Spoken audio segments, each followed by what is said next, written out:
आज हमारे बीच में है अक्षय शर्मा जी, जो कि साक्षात वृंदावन और बरसाना की बहुत सारी बातें हमारे साथ में लेके आए हैं। और इनको देखकर, इनके मुख का तेज देखकर मुझे ऐसा लग रहा है जैसे साक्षात कृष्ण जी मेरे सामने विराजमान है। तो बहुत बहुत स्वागत है आपका पंडित जी। जय श्री कृष्ण, जय श्री कृष्ण, जय श्री राधे।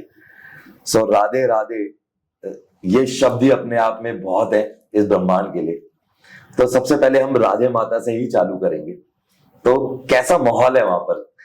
कैसे, मतलब वैसे तो मैंने बहुत सारे पॉडकास्ट देखे हैं, बहुत सारी वीडियोस देखी हैं। तो क्योंकि आप वहां से आए हैं, तो आप बताइए कि वहां पर कैसा व्यक्तित्व है लोगों का, क्या करते हैं वहां पर दिनचर्या में?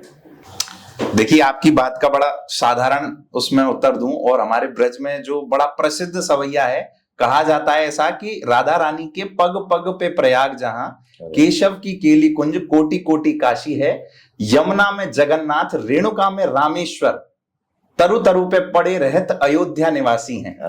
गोपीन के द्वार पे हरिद्वार बसत जहां,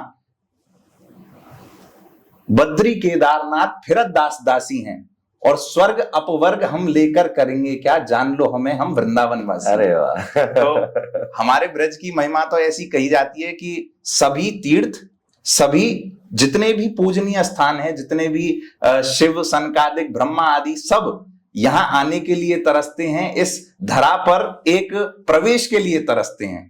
तो ब्रज में तो कुछ ऐसा माहौल है। और मैं तो आपको कहूं कि अभी हाल ही में रामनवमी निकली है जी, तो हम तो ग्रीटिंग्स में भी आजकल अपने राम राम बोलते हैं, लेकिन हमारे ब्रज में ऐसा कहा जाता है कि हमारे यहाँ पे हर चीज राधा रानी से ही शुरू होती है और ठाकुर जी पे खत्म होती है जी। लेकिन हर चीज का एक प्रारंभ जो है वो राधा रानी के नाम से ही होता है। बिल्कुल। तो एक बार आप भी बोल दीजिए, राधे राधे। राधे राधे राधे जी। मेरी मम्मी कहती है कि मेरी मम्मी हर वक्त राधे राधे ही बोलती है। तो मेरी नानी, और जब मैं छोटा था तो मैं देखता था वहां पर, क्योंकि राधा कृष्ण इन्हीं की बातें चलती रहती है घर में। तो मेरी नानी बोलती थी, राधे कृष्ण राधे कृष्ण बोल रहे, के तेरा लागे मोल रहे। तो ये सच्चाई है, आपका कोई मोल नहीं लग रहा और आपको इतना आनंद आता है इसमें, जब जैसे आप मिल रहे हैं किसी को ग्रीट करना राधे राधे, तो अपने आप में एक बहुत ही पॉजिटिव सा ऑरा क्रिएट हो जाता है इसमें। तो और क्या क्या चीजें वहां पर, मतलब जैसे वहां का तो मैंने देखा है कि मिट्टी में भी राधे कृष्ण है, वहां के पेड़ों में भी राधे कृष्ण है। जब आप वहां पर जाते हैं तो मोहित हो जाते हैं। ये मैं अपना बता रहा हूँ, आप तो वहां साक्षात वहां पर खुद रहते हैं। तो जब आप सेवा करते हैं, कुछ ऐसा आपको अनुभव होते हैं कि लोग जब आप वहां पर आते हैं, बहुत दूर दूर से लोग आते हैं। तो जब मैं गया था तो मैं देखते हुए मोहित हो गया। वहां पर आंखों में आंसू आ जाते हैं, इतना निर्मल, इतना अच्छा एटमॉस्फेयर होता है वहां पर। आप जैसी आप माता को देखेंगे, राधे माता को, आप देखते रह जाएंगे। और दूर दूर से वहां पर लोग ऐसे जयकारे लगा रहे होते हैं। और एक बहुत ही अच्छी चीज हुई मेरे साथ वहां पर। जैसे ही मैं गया बरसाने में, तो वहां पर बारिश हो गई। तो मैंने कहा बरसाने में बारिश हो रही है, आज तो माता बुला ही रही थी। तो मैंने सुना है कि बहुत कम लोग वहां पर जा पाते हैं। हाँ, ये सत्य बात है, क्योंकि मैंने आपको अभी थोड़ी देर पहले ये कहा कि ब्रह्मा, शिव, सनकादिक आदि सभी देवता जिस स्थान पे प्रवेश के लिए तरस रहे हैं जी, वो स्थान है हमारी श्री जी का निज धाम ब्रजमंडल। सही बात। और ये ब्रजमंडल क्योंकि किसी की क्रिएशन जब होती है वो उसी में एंटर कर सकता है जी। ये ऑफिस आपका है तो इसमें घुसने का राइट केवल आपका है ना जी, और आप किससे जुड़े हुए जितने लोग हैं उनका है जी। अन्य किसी व्यक्ति का यहाँ प्रवेश नहीं है। तो जब ब्रह्मा ने ये धरती बनाई ही नहीं, जो ब्रजमंडल की भूमि है, ये साक्षात गोलोक धाम से ठाकुर जी ने श्री जी के सुख के लिए इस धराधाम पर उतारी। अरे जो ब्रज 84 कोस मंडल है जी, 84 कोस यानी कि एक कोस में 3 किलोमीटर जी, यानी कि 254 किलोमीटर के आसपास ये ब्रज 84 कोस फैला हुआ है। और इस संपूर्ण धरा में जो दिव्यता है, जैसा कि आपने कहा कि कोई भी यहाँ पैर भी रखे तो उसके अंदर अपने आप एक भाव आ जाता है। जिस प्रकार आप कह सकते हैं कि हवा तो सर्वत्र है जी, आप सांस भी ले रहे हैं, ये हवा है बिल्कुल, लेकिन हमें हवा लगती पंखे के नीचे ही है। बिल्कुल सही बात है। तो इस तरीके से ये जो ब्रजमंडल है उस भक्ति का पंखा है जिसमें जब कोई जाता है तो उसे राधे नाम की हवा लग जाती है। बिल्कुल। अब मैं आपको बताता हूँ, मतलब मेरे को बड़ा अच्छा महसूस हुआ वहां पर। मैं जब वहां पर गया तो मैं खड़ा हूँ माता के सामने, और जब आप अपने दिल से आप कोई पूजा अर्चना कर रहे होते हैं और ध्यान में होते हैं, हल्का सा मैं आंखें बंद करके वहां पर खड़ा हो गया, बहुत भीड़ थी, और जैसे एकदम से पुजारी जी वहां से ने ऐसे करके माला फेंकी हुई, वो माला सीधा मेरे मुंह पे आके लगी ऐसे करके, मतलब, और वो सीधा मेरे हाथों में थी। तो जैसे ही मैंने ये देखा और मेरी आंखें खुली तो मैं देखता रह गया, वहां पर इतनी भीड़ थी और सामने माता है और मैं हूं, मैं तो वो भीड़ से मैं अलग हो गया और मैं माता को देखता रहा और ऐसे सामने ऐसे देख रहा हूँ और हाथ में मेरे फूल है, मेरे को लगा आशीर्वाद ही मिल गया। तो जब श्री जी का कोई निज जन जाता है ना जी, तो वो अपनी कृपा उस पर बरसाती है। बरसाना हाँ, नाम इसीलिए है कि वहां कृपा बरसती है। जी, श्री जी, किशोरी जी का कोई निज जन, कोई ऐसा व्यक्ति जो उनके प्रति और ठाकुर जी के प्रति ऐसा भाव रखता है अपनत्व का, जी, वो उस पर अपने आप कृपा बरसाती है। तो जैसा आपने कहा कि वो माला आपने मांगी नहीं थी, लेकिन अपने आप आपके पास आ गई। पुजारी जी के मन में भाव आया कि इसको देना चाहिए, क्योंकि श्री जी ने उनको प्रेरणा दी। ऐसा अक्सर होता है कि हम भी जब सेवा में रहते हैं ना तो बहुत दुनिया आती है, भीड़ आती है, लेकिन किसी किसी व्यक्ति को देख के अपने अंदर से एक प्रेरणा जागती है कि यार इसको एक चुन्नी दे देते हैं जी, इसको, या फिर कोई ऐसी वस्तु दे देते हैं, और वो उसको मन में नहीं होता कि ये मुझे मिलेगी, लेकिन जब उसको मिल जाती है तो वो इतना प्रसन्न हो जाता है व्यक्ति, क्योंकि वो प्रेरणा किशोरी जी करती हैं कि ये मेरा निज जन है, इसको ये चीज दे दो। वो प्रेरणा हम में आती है, वहां से हम दे देते हैं। मैं ये देख रहा हूं कि रसिया तो कृष्ण जी का नाम है, ठाकुर जी का नाम है, लेकिन असली में तो राधा माता ही कर रही है सब कुछ। देखिए, ठाकुर जी भी राधा रानी के एक इशारे पे चलते हैं। ऐसा बहुत हमारे शास्त्रों में और रसिकों की वाणियों में वर्णन है कि ठाकुर जी एक बार प्रिया जी अगर हंस दें, मुस्कुरा दें, तो उसको देख के मूर्छित हो जाते हैं जी। हमारे वृंदावन में, बरसाना में, मथुरा में तो ऐसा भी कहा जाता है कि ठाकुर जी को अगर ढूंढो और नहीं मिले, आप बहुत खोज करो कि ठाकुर जी यहाँ मिल जाएं, तो लता पताओं में मिल जाएं, गोपी ग्वालों के साथ मिल जाएं, या अपनी गाय चराते हुए मिल जाएं, तो नहीं मिलेंगे। कहाँ मिलेंगे? श्याम पलोटत राधिका चरणन। अच्छा, कहाँ मिलेंगे? चरणों में। चरणों में मिलेंगे, राधा रानी के चरणों में मिलेंगे। वो चरणों की सेवा करते हैं जी। आप सोचिए, जिस व्यक्ति तो नहीं, जिस परमेश्वर ने इस अखिल कोटि ब्रह्मांड का सृजन किया जी, वो जिसके चरणों में नतमस्तक है, सेवा कर रहा है जिनकी, तो उनका क्या पद होगा हमारे ब्रज में। सही ये पद। तो मैं जानना चाहता हूँ कि कैसे वहां पर, जैसे आपको तो सब कुछ ही पता है, मैं चाहता हूँ कि मेरे व्यूअर्स जो हैं यहाँ पर, हम सबको जो देख रहे हैं, हमारी जो ऑडियंस है, उनको और पता लगे डीप में कि कैसे मथुरा, वृंदावन और स्पेशली बरसाना की क्या महत्व है और कैसे वहां पर विराजमान हुई, मंदिर कैसे बना वहां पर। बरसाना में जो श्री जी महल है जी, वो एक पहाड़ पर है, एक पर्वत पे है। आपने देखा होगा 300 350 सीढ़ी चढ़कर व्यक्ति ऊपर जाता है और उसके बाद उसको दर्शन होते हैं जी।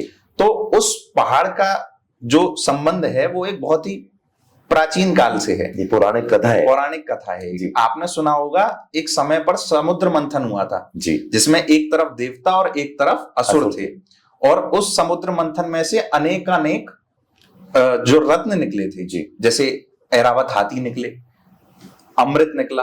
तो जब अमृत निकला तो उसको पाने के लिए देवता और असुर दोनों आपस में लड़ने लगे।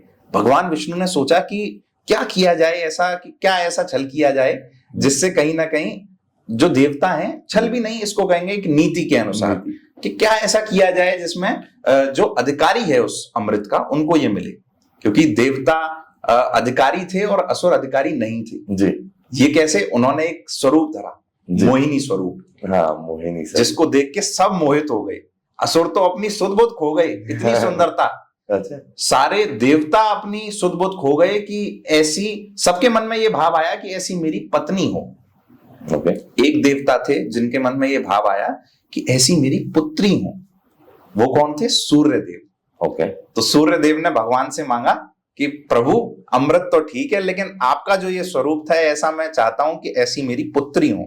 जी। तो जब उन्होंने ये मांगा तो भगवान विष्णु ने उन्हें वरदान दिया। उन्होंने बोला कि तुम धरालोक पर जन्म लोगे और तुम्हें 1 से 2 जन्मों तक तपस्या करनी होगी, उसके बाद तुम्हारी ये जो मनोकामना है ये पूरी होगी। तो उन्होंने एक जन्म लिया एक राजा के रूप में, और दूसरा जन्म लिया जब उनका नाम पड़ा वृषभानु। अच्छा, वृषभानु, भानु जो शब्द है ये पर्यायवाची है सूर्य का, आपने अगर कभी गौर किया। जी जी जी। तो वृषभानु जी चिंतित हो गए, बोले एक जन्म तो निकल गया और अभी भी मतलब ठाकुर जी ने जो मेरे को वरदान दिया वो मुझे पूरा नहीं हो रहा है। तो वो गए ब्रह्मा जी के पास, बोले प्रभु विष्णु भगवान ने ऐसे ऐसा कहा था और मुझे ऐसा लगता है कि वो कहीं भूल ना गए हो जी।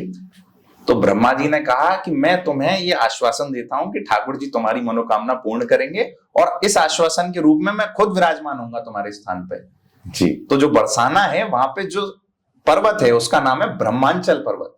अच्छा, ब्रह्मा जी के नाम पे है? ब्रह्मा जी साक्षात वहां पर? हाँ जी, ब्रह्मा जी खुद एक पर्वत स्वरूप में वहां पे विराजमान हो गए और ये आश्वासन दिया कि राधा रानी जो मतलब मोहिनी स्वरूप से भी मोहित कर देने वाला स्वरूप तुम्हें पुत्री रूप में मिलेगा। जी।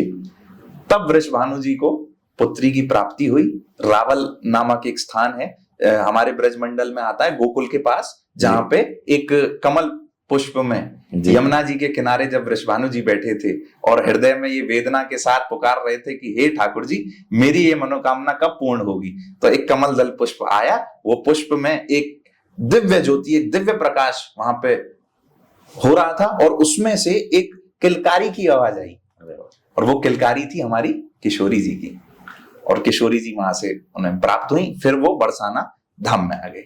तो बरसाना में जो ब्रह्मांचल पर्वत है वो ब्रह्मा स्वरूप है। नंदगांव में भी एक पर्वत है जिस पर नंद बाबा का मंदिर है, उसका नाम है नंदीश्वर पर्वत, वहां शिव जी विराजमान है। अच्छा। और तीसरा पर्वत जो हमारे ब्रज में है वो है ब्रज के गिरिराज बाबा। ओके। तो ब्रह्मा विष्णु और महेश ये तीनों पर्वत स्वरूप में हमारे ब्रजमंडल में आते। तो कहीं जाने की जरूरत ही नहीं है आपको, तो मतलब वहां पर कोई भी मतलब ये बहुत ही अच्छी चीज हो रही है कि ये एक ऐसा माध्यम बन गया है पॉडकास्ट जिससे लोगों को ये जानने को मिल रहा है कि असली में जो इतिहास है हमारा वो है क्या, और साथ में ऐसी बहुत सारी और जगहें होंगी जहां पर लोगों को पता ही नहीं है, और आपसे बड़ा माध्यम कोई मिलेगा नहीं मुझे। तो आज मैं बहुत सारी चर्चा करने वाला हूं आपके साथ में। तो मैं आपके प्रश्न पर दोबारा लौट रहा हूं कि जो आपने पूछा था कि विग्रह कहां से आए जी, ये तो राधा रानी से जुड़ा हुआ उस पर्वत का इतिहास है। लेकिन उसी पर्वत पर आज से लगभग 500 वर्ष पूर्व एक बड़े ही विख्यात संत हुए श्रीपाद नारायण भट्ट गोस्वामी जी, जिन्होंने वहां पर आकर तपस्या की। अच्छा। और राधा रानी को वहां प्राकट्य किया। श्री विग्रह कोई हाथ से बनाई हुई मूर्ति नहीं है, वो साक्षात राधा रानी वहां प्रकट हुई उस पर्वत से। वो स्थान आप अभी हमारे कैमरा के पीछे बात हो रही थी तो आप बता रहे थे कि हम वहां पे गाड़ी पार्क करके जिस रास्ते से जाते हैं उसी रास्ते के मध्य में वो स्थान पड़ता है जहां पे श्री किशोरी जी उसी पर्वत से प्रकट हुई। अच्छा। और उनकी सेवा फिर परंपरागत आज तक चलती आ रही है। आप सेवा करते हैं वहां? जी, मैं एक गोस्वामी परिवार में हूँ जिसके माध्यम से हमें कुछ समय अंतराल पे मंदिर में छोटी मोटी चौखट सेवा करने का हम सेवा करने योग्य नहीं समझते अपने आप को, बस किशोरी जी की कृपा है जो भाग्य से बड़ी है। अभी हम चर्चा कर रहे थे कि भाग्य ही सब कुछ है, लेकिन मैं ऐसा समझता हूं और मेरा ऐसा मानना है अपने जीवन में कि कृपा भाग्य से बड़ी होती है। बिल्कुल। आपका भाग्य है तो आपको इस दुनिया की सब भौतिक वस्तुएं मिल जाएंगी, लेकिन आप पे कृपा है तो वो सब भौतिक वस्तुएं छूट जाएंगी और ठाकुर जी मिल जाएंगे। अब दोनों ही ऑप्शन है, या तो ठाकुर जी को ले लो या फिर ये भौतिक वस्तु। अभी हम बात कर रहे थे ऑफ द कैमरा, हम बात करते सुदामा के बारे में। सुदामा जी तो हमेशा कहा जाता है गरीब सुदामा, तो सुदामा से अमीर तो कोई है ही नहीं, साक्षात कृष्ण जी उनके मित्र हैं। तो हम ये सब बातें कर रहे थे ऑफ द कैमरा और हम कुछ ज्यादा ही डीप चले गए बातों में। तो कभी कोई ऐसा आभास हुआ आपको, आप वहां पर खड़े होते हैं, वहां पर सेवा करते हैं, कोई ऐसे आभास जो आभास इन जनरल लैंग्वेज कोई चमत्कार ऐसा आपको देखने में मिला? वहां तो पल पल चमत्कार है जी। हम खड़े हैं वहां पे, ये भी एक चमत्कार है जी। क्योंकि हमारा तो सामर्थ्य ही नहीं है कि हम किशोरी जी के सामने खड़े भी हो सकें, पर किशोरी जी के सामने उनकी कृपा से वहां पर खड़े होते हैं तो देखते हैं दिन भर ऐसे ऐसे भक्त आते हैं जिनके हृदय में ऐसे ऐसे भाव होते हैं कि वो किशोरी जी को देखकर समझ नहीं पाते कि इस पे इनके जो रूप छवि है इस पर रिएक्ट कैसे किया जाए, हंसूं, रोऊं या पुकारूं, सही बात, या चुप हो जाऊं। सही बात, व्यक्ति खुद कंफ्यूज हो जाता है। और मैंने तो सच बताऊं, बहुत निज बात आपको बताऊं, किशोरी जी के मुखमंडल की तरफ अगर आप गौर करेंगे बहुत लंबे समय तक, तो आपको ये निश्चित देखने को मिलेगा कि कोई उनका प्रिय भक्त आएगा ना तो उनके चेहरे पर एक मुस्कान, एक कांति आ जाएगी। हाँ। ये मैंने देखा है खुद। और किशोरी जी के होने का जो आभास है, एक किशोरी जी के जो प्रेजेंस आप कह सकते हैं जी कि वहां पर हैं, इसके प्रमाण तो देखिए बहुत गुप्त हैं जो मैं आपको कैमरा पे शेयर नहीं कर सकता और ऑफ कैमरा भी शायद नहीं कर सकता क्योंकि ये बड़े निज एक्सपीरियंस होते हैं। पर छोटा सा एक मेरा, जब हम अभी रिसेंट में मंदिर में थे और मंदिर में सेवा में थे, तो मंदिर जब 9 बजे शयन आरती हो जाती है उसके बाद बंद हो जाता है जी, उसके बाद हम भोग प्रसाद पाते हैं। तो ऐसा हुआ कि हमें रबड़ी पाने का बड़ा, हम ब्रजवासियों के अंदर एक आदत होती है कि रबड़ी के बड़े शौकीन होते हैं। हमारे तो परिवार में ही हमारे नाना जी थे, तो वो कहते थे कि प्राण जाए पर रबड़ी ना जाए तो रबड़ी के बहुत शौकीन होते हैं। एक दिन मेरे हृदय में ये भाव आया कि आज रबड़ी पाएंगे, आज शयन आरती के बाद सबसे पहले रबड़ी ही पानी है और रबड़ी से ही पेट भर रहा है। अच्छा। और कमाल की बात, उस दिन रबड़ी किसी कारणवश आई नहीं थी या फिर कुछ ऐसा था जी। अब मैं बैठ गया, मैंने कहा क्या कर सकते हैं, प्रसाद तो प्रसाद है, इसको पाना है तो प्रसाद तो हमने पा लिया, लेकिन मन की जो वो थी कि रबड़ी से ही जो पूर्ण होनी थी तृप्ति वो नहीं हुई। पता नहीं कहां से, मुझे नहीं पता वो कैसे क्या हुआ, एक हमारे बड़े प्रेमी जन आए जी, उनका फोन आया कि हम यहाँ पर हैं ऐसे ऐसे। वो मंदिर में ऊपर आए, वो बोलते हैं कि हम कुछ लाए हैं आपके लिए। और कमाल की बात, आप आश्चर्यचकित हो जाएंगे, और रबड़ी ही थी वो। हाँ मतलब मैंने एक बार हृदय से बोला किशोरी जी आज तो रबड़ी का सौभाग्य नहीं मिल पाया, तो उन्होंने रबड़ी भेज दी। कितनी दया है आपके ऊपर। दया है। और ये छोटे छोटे अनुभव आपको महसूस होंगे। आप ब्रज में आइए, आप किसी भी मंदिर में जाइए मत जाइए, हृदय से एक बार पुकार के देखिए। आप ठाकुर जी को पुकारेंगे तो ठाकुर जी शायद इतनी जल्दी ना सुने, लेकिन एक बार किशोरी जी को पुकारेंगे तो आपको तुरंत कुछ ना कुछ देखने को। मैंने ऐसा भी सुना है किशोरी जी को आप याद करिए और ठाकुर जी से कोई भी काम करवा लीजिए आप। हाँ ऐसा है, किशोरी जी के पीछे ही है ठाकुर जी। एक बार ऐसा हुआ कि एक ब्रज के बड़े रसिक संत थे, तो बड़े नामनिष्ठ थे जी, कि ठाकुर जी का नाम लेते थे, क्योंकि ऐसा कहा जाता है कि हरि से बड़ा हरि का नाम जी। तो कृष्ण कृष्ण जपते थे, कृष्ण कृष्ण जपते जपते उनको सालों निकल गए, ठाकुर जी ने दर्शन नहीं दी। अब एक ब्रजवासी बालक आता है और जैसे ही वो अपनी गैयाओं को चराता हुआ वहां से निकलता है, तो वो देखते हैं कि ये तो मदमस्त होके अपने गले में, वही जैसे ब्रजवासी रहते हैं कि एकदम मदमस्त होके गले में ऐसे टांग लेते हैं ना लाठी को, ऐसे हाथ टांग के उस पर और चलता हुआ जा रहा है मदमस्त होके। और एक बार बस ठोकर लगती है उसको हल्की सी, तो उसके मुंह से निकल जाता है राधा।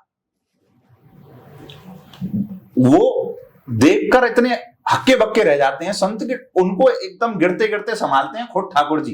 अरे वो कहते हैं ठाकुर जी कैसे आ गए, मैं इतना भजन निष्ठ, मैं नाम ले रहा हूं, वहीं ठाकुर जी बोले ये तो गलत बात है। हाँ। मैं इतने सालों से नाम जप कर रहा हूं, आप नहीं आए, इस बच्चे ने एक बार राधा बोला आप आ गए। बोले मैं इस नाम के अधीन हूं, कोई मुझे पुकारता रहे लेकिन किशोरी जी को कोई एक बार पुकार ले, मुझे आना ही पड़ेगा, मुझे आना पड़ेगा। इसी को प्रेम कहते हैं, इसी को। सही बात है। ये राधा नाम की महिमा बहुत ऊपर है।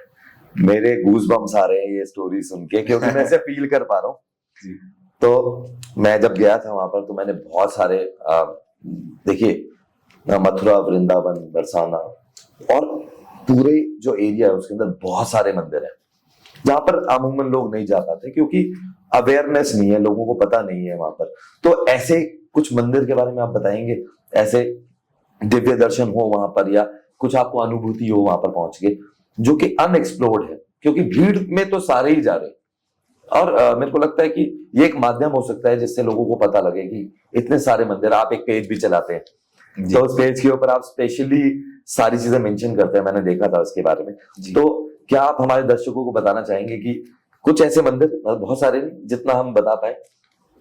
देखिए, हमारा जो पेज आपने जिक्र किया मेरू मथुरा नाम से, मेरा मतलब तो उस पे हम मथुरा से जो भी मंदिर जुड़े हुए हैं, जी मथुरा ब्रज मंडल में जो भी गुप्त मंदिर आते हैं, जी हम उनके ही वीडियोस डालते हैं उस पर। और हमारा ये प्रयास रहता है कि जो गुप्त स्थान जो आपने बोला कि जी। लोगों तक नहीं पहुंच पा रहे हैं, उनके बारे में लोगों तक पहुंचा जी। पाए। तो मथुरा, अगर हम स्पेसिफिक केवल मथुरा की बात करें तो मथुरा में द्वारकाधीश मंदिर जी सुना होगा, बहुत जी प्रसिद्ध है, लोग जाते भी हैं। लेकिन द्वारकाधीश मंदिर के अलावा कृष्ण जन्मभूमि, इन दो के अलावा और भी काफी सारे स्थान हैं, जी। जैसे कि विश्राम घाट जो द्वारकाधीश मंदिर के ठीक सामने है। अच्छा। वहां पर एक बहुत ही प्राचीन मंदिर है जो कि यमराज का मंदिर है। अच्छा, हाँ जी, यमराज जी का आपने सुना ही नहीं होगा मैंने पहली कि बार सुन मृत्यु रहा हूँ। के देवता की भी पूजा होती है, मैं पहली बार सुन रहा हूँ ये।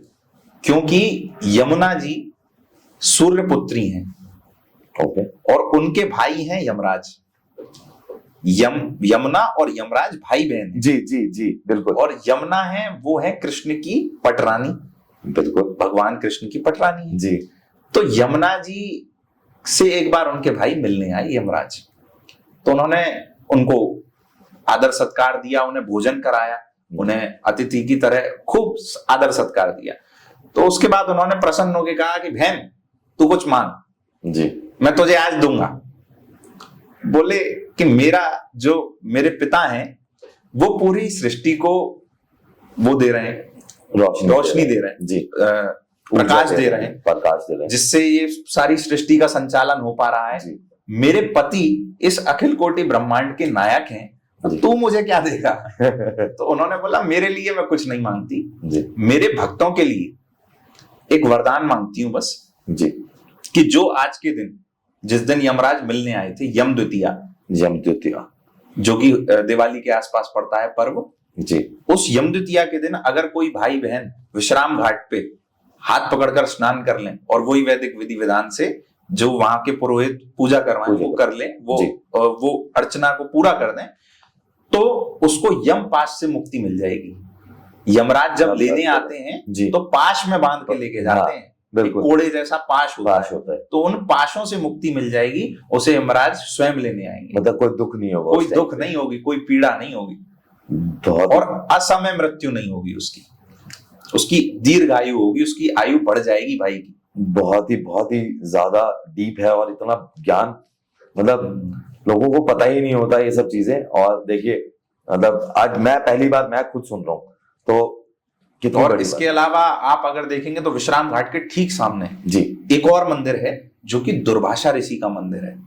दुर्भाषा ऋषि ऐसे ऋषि हैं जो चारों युगों में विद्यमान है। अच्छा, सतयुग में भी है, त्रेता में भी है, द्वापर में भी है और कलयुग में भी है।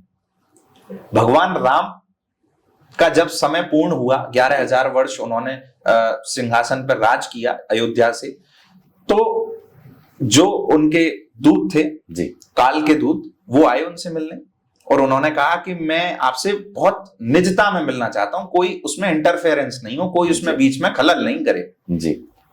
तो भगवान राम ने कहा कि ठीक है, कोई खलल नहीं करेगा, अगर कोई खलल करता है तो मैं उसे तत्काल मृत्यु दंड दे दूंगा। अच्छा। और गेट पर खड़ा किया लक्ष्मण जी को कि तुम देखना कि कोई आ नहीं जावे, पहरा वो दे रहे हैं। तो उन्होंने कहा कि भगवान आपका समय जो है वो लीला का पूर्ण हो गया है, अब आपको अपने निज धाम में पधारना है। तो यही बातें चल रही थी, इतने में प्रकट हो जाते हैं दुर्वासा ऋषि। अच्छा। दुर्वासा ऋषि कहते हैं कि मुझे अंदर जाना है और राम जी से बहुत जरूरी काम है। तो लक्ष्मण जी निवेदन करते हैं, प्रभु अभी आप मुझे बता दीजिए, मैं शीघ्र अतिशीघ्र आपका जो बात है वो पहुंचाने का प्रयास करूंगा। लेकिन दुर्वासा ऋषि थोड़े से गुस्सा वाले हैं जी। ओके। तो उन्होंने तुरंत, उनको गुस्सा आ गया, बोले अगर तुमने मुझे अंदर नहीं जाने दिया तो मैं राम के साथ पूरी प्रजा को भस्म करने का श्राप दे दूंगा। अब लक्ष्मण जी कहते हैं कि पूरी प्रजा भस्म हो जाए, इससे अच्छा मैं ही भस्म हो जाऊं जी। तो लक्ष्मण जी बीच में चले जाते हैं। जैसे ही लक्ष्मण जी जाते हैं, वो काल दूत अंतर ध्यान हो जाते हैं और राम जी कहते हैं कि तुमने ऐसा क्यों किया? तो उन्होंने बताया दुर्वासा ऋषि ऐसे ऐसे आए हैं। तो भगवान ने कहा कि तुम मेरे छोटे भाई हो, तुम मुझे इतने प्रेम करते हो और मैं भी तुमसे इतना प्रेम करता हूं, तो मैं तुम्हें मृत्यु दंड नहीं दे सकता, लेकिन मृत्यु दंड के समकक्ष मैं तुम्हें एक दंड दे सकता हूं कि मैं तुम्हारा परित्याग करता हूं। ये उससे भी बड़ा था, परित्याग करना मृत्यु दंड से भी बड़ा मृत्यु दंड के ही सम है जी, उसके बराबर ही है। बराबर। और ये बहुत बड़ी सीख है, अगर आप किसी को परित्याग करते हैं किसी प्रेमी का, तो वो मृत्यु दंड के समान है। जैसे ही मृत्यु दंड मिला तो लक्ष्मण जी सरयू नदी में जाकर अंतर्ध्यान हो गए जी, उन्होंने लीला समाप्त करी। दुर्वासा ऋषि त्रेता में थे, फिर द्वापर में भगवान कृष्ण के साथ। अब आप ये मैंने इसलिए बताया कि आपको ये समझ में आए कि दुर्वासा ऋषि कितने गुस्से वाले थे जी। और जब भगवान कृष्ण को एक दिन दुर्वासा ऋषि देखते हैं, जिस मंदिर की मैं बात कर रहा हूं वो मंदिर यमुना नदी के विश्राम घाट के ठीक सामने, दूसरी यमुना जी की दूसरी पार पर वो स्थित है, और वसंत पंचमी के दिन वहां पर एक विशेष उत्सव होता है। अच्छा, हाँ जी, और एक ही दिन उस मंदिर में दर्शन होते हैं दुर्वासा ऋषि के। अच्छा, और वहां पर होते हैं? हाँ, वहां पे विग्रह स्वरूप में दुर्वासा ऋषि। अच्छा। क्योंकि वो स्थान जो है वो दुर्वासा ऋषि की तपोस्थली है, वहां पे तपस्या की है, विचरण उन्होंने पूरा संसार, जैसे आप घर पे रहते हैं, घूम आते हैं पूरी दुनिया में, लेकिन लौट के तो घर पे ही आते हैं। तो वो उनका वो स्थान है जहां पर वो रहते थे, जो जहां उन्होंने तपस्या की जी। और जो उनका निज स्थान था। तो बसंत पंचमी पे वहां मेला लगता है बहुत बड़ा, और इस मंदिर के बारे में बहुत लोगों को नहीं पता। केवल वहां पे जो लोकल लोग केवल वही जानते हैं। अब जो मैं बात कह रहा था वो कंप्लीट करता हूं कि भगवान कृष्ण को जब दुर्वासा ऋषि ने एक दिन खेलते हुए देखा अपने गोप ग्वालों के संग, तो बड़े आश्चर्यचकित हो गए। बोले ऐसा स्वरूप, ऐसी दिव्य कांति, ऐसा तेज, ऐसी मधुर चाल। हमारे ठाकुर जी तो त्रिभंगी हैं, 3 अंगों से टेढ़े हैं, हाथ टेढ़े, कमर टेढ़ी, पैर टेढ़े। तो त्रिभंगी चाल, ऐसी कांति देखकर वो सुध बुध खो गए, बिल्कुल चुप हो गए। तो उनके मित्र, भगवान कृष्ण के एक मित्र थे, तो उनके साथ उनकी प्रतिस्पर्धा चल रही थी कि तू मुझे मिट्टी में ज्यादा गंदा करता है कि मैं तुझे करता हूं। तो कर रहे हैं। हाँ जी जी। तो वो एक प्रतिस्पर्धा चल रही थी। अब वो बोले बाबा बताएगा कौन ने ज्यादा गंदा किया, कौन जीता। अब वो बाबा के पास गए, बाबा बताओ कौन जीतो, या ने मुझे गंदो कियो या मैंने या गंदो कियो। बाबा तो, अब ऋषि दुर्वासा तो बिल्कुल चुप है, गुस्से में रहते हैं, लेकिन वो उस रूप माधुरी को देखकर स्तब्ध हो गए। अच्छा, इतने मोहित हो गए कि कुछ बोल ही नहीं पा रहे। ठाकुर जी उनको बिठाते हैं, ठाकुर जी खुद उनकी गोदी में बैठ जाते हैं और उनकी दाढ़ी खींचते हैं, फिर भी वो कुछ नहीं कहते। ऋषि दुर्वासा को गुस्सा ही नहीं आ रहा उस रूप माधुरी के आगे। वो ऐसे खो गए हैं उस रूप को देखकर कि उनको सुध बुध ही नहीं है। फिर ठाकुर जी जैसे ही अपना मुंह खोलते हैं तो अखिल कोटि ब्रह्मांड उनके मुंह में उनको दिखाई देता, और दुर्वासा ऋषि उस कल्प के अंदर चले जाते हैं। कई कल्पों के बाद उसी दोबारा से कृष्ण लीला के समय पर, उसी द्वापर युग के समय पर वो वहां उपस्थित होते हैं। इस बार वो चुप नहीं रहते, बोले चुप रहा तो ये फिर चला जाऊंगा, इन्हीं कल्पों में घूमता रहूंगा। तो अब वो ठाकुर जी से वार्ता करते हैं। बोले ठाकुर जी आपका ये जो रूप है ये कैसे। तब ठाकुर जी उनको आशीर्वचन देते हैं और वो उस कल्प भेद से बाहर आते हैं। अच्छा, तो ये बड़ी दिव्य लीला है कि इतना जो आए किसी को भी श्राप दे देते थे, ऐसे ऋषि जिस कृष्ण को देखकर मोहित हो जाए। मैं वही, मतलब मैं तो ये सोच रहा हूँ कि जैसे कृष्ण जी क्या, जब लोग इतने ज्यादा अट्रैक्ट हो जाते थे, इतने ज्यादा मोहित हो जाते थे, तो वहां पर जो लोग रहते होंगे उस टाइम पे, उनका क्या होता होगा। वो तो डेली देख रहे हैं, वो तो मतलब जैसे मेरे को सुनने में इतना मजा आ रहा है। मेरे पास इतनी लिस्ट ऑफ क्वेश्चंस निकाल रखी है मैंने कि मैं आपसे आज ये भी पूछूंगा, मैं आपसे वो भी पूछूंगा, लेकिन मैं आपकी ये कथा सुन के या जिस तरीके से आप इसे वाच रहे हैं उसी में ही खो गया हूं। आधे क्वेश्चन तो दिमाग से ही निकल गए। तो जिसमें सुनने में इतना आनंद आ जाए तो देखने में क्या होता होगा लोगों का। यही तो अपनत्व है।